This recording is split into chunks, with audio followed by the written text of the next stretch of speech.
Shoreham. We're going to head down to Shoreham Pier.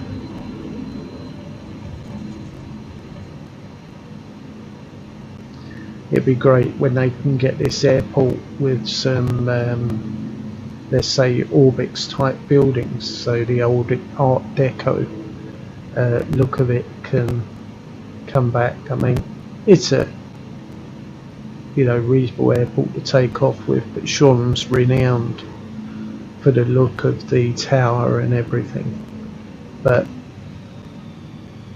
they'll get round to it, I'm sure. They seem to be coming up pretty quick with all the airports and everything, so I don't expect it to be long before this one's ported over. But look at those buildings, that is absolutely super.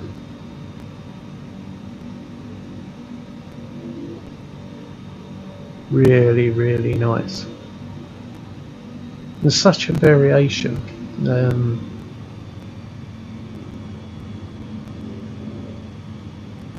Just trying it left and right. I think that's one of the big surprises I had in the Microsoft Simulator, was that the variation in the buildings was enormous. I sort of had this idea that it was sort of going to be rows of buildings that all look the same. So let's have a drop down on our water. Some of the water things still don't look quite right. Some of the shadows, you get black dots appearing in the water and spoils the look a bit. It might even be something to do with a propeller, or draw distance in front, not quite sure, but certainly a number of the places where I've flown down rivers, sometimes they look absolutely brilliant, and then you just get the lighting wrong and you've got these black dots just appearing at the top of each wave, as it were. So in fact, let's jump up, go over the sea.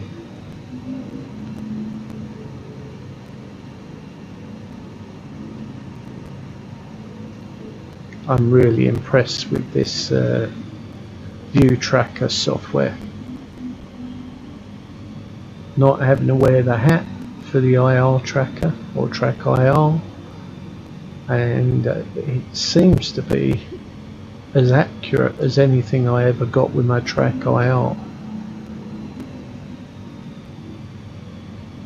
And the problem I had with that was that it would run for a little while and then just all of a sudden crash, and you'd be left half flight suddenly with no head movement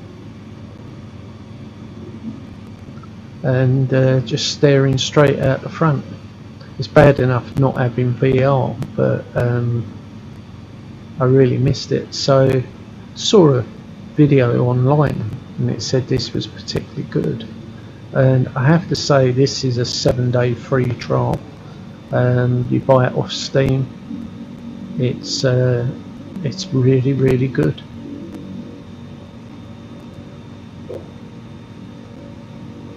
And as I mentioned in a previous video, it certainly doesn't show this head tremor thing I've got in the way that I had it before. The little dead zones that I can set really help.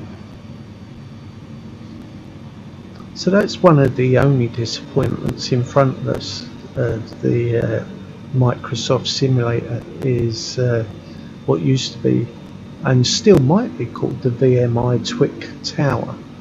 So instead of it being a nice rotating restaurant like the Orbix scenery has, it is just literally a round cylinder. But one of the things that's better, the pier that appears here, Brighton Pier, is absolutely superb. That's much better than the Orbix software. And then you just turn left at the pier, which would be the Brighton Pavilion, and that's worse because it's only using AI to put it in at the moment. So real mixture of Brighton and its scenery. Let's get back over here. But default out the box, and the fact that it's so detailed, it still amazes me. You know, when I get down low in this, and I'm not going to say I'm at helicopter quite hovering speeds, but it gives me a real idea of what it's going to be like when the helicopters turn up. You see there the waves going in, or what appears to be just down there.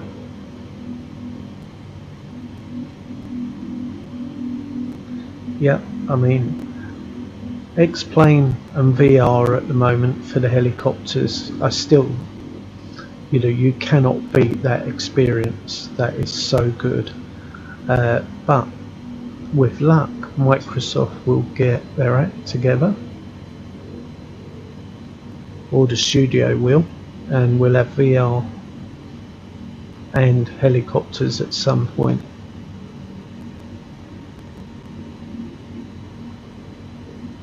See the shadow of the aircraft in front there.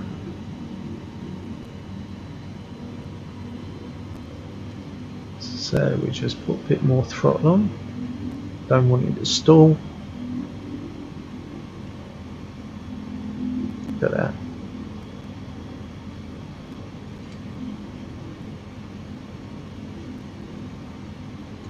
It's a good time of day.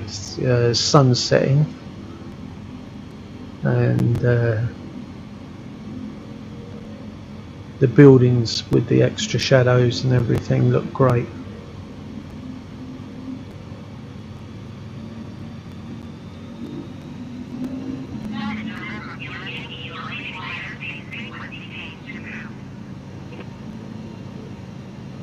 Few people flying around by the look of it.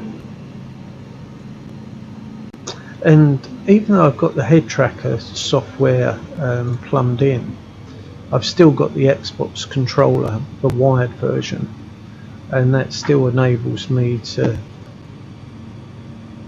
look round behind using that while I fly. And if you don't get it quite straight, you can use the center button. Then I just jump up a bit.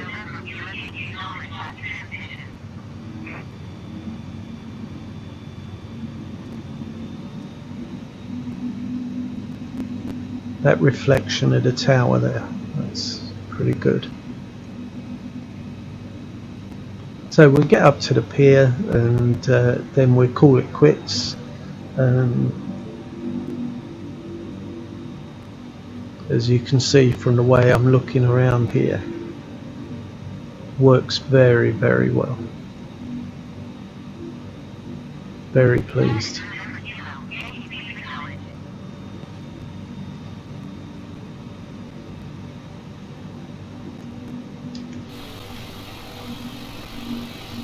When we're outside, we can still use the Xbox controller to have a look round.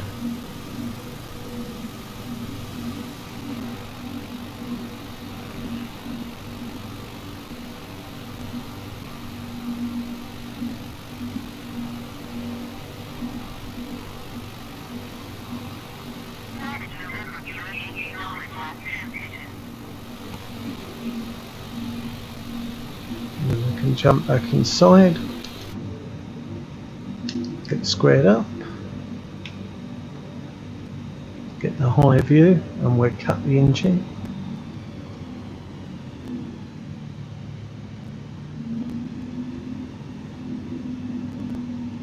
Have a look at Brighton Pier, and then we'll call it quits after that.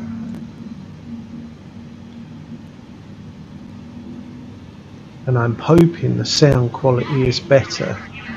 I had actually not realised that the sound was being picked up from the webcam, and when I plugged it in, and not the big microphone I've got. So let's hope it's slightly better quality. But look at the detail in that here and the reflections.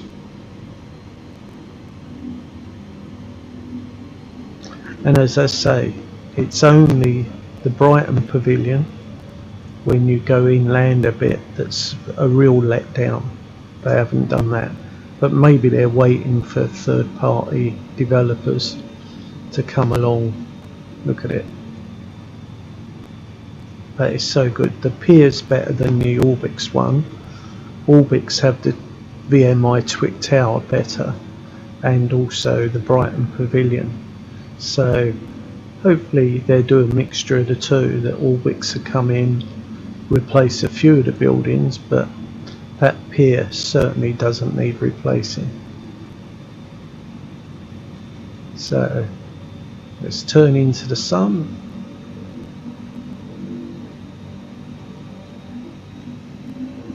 I'll be heading back to Shoreham, and we'll call it quits there. Just see Shoreham's flashing light there in the distance.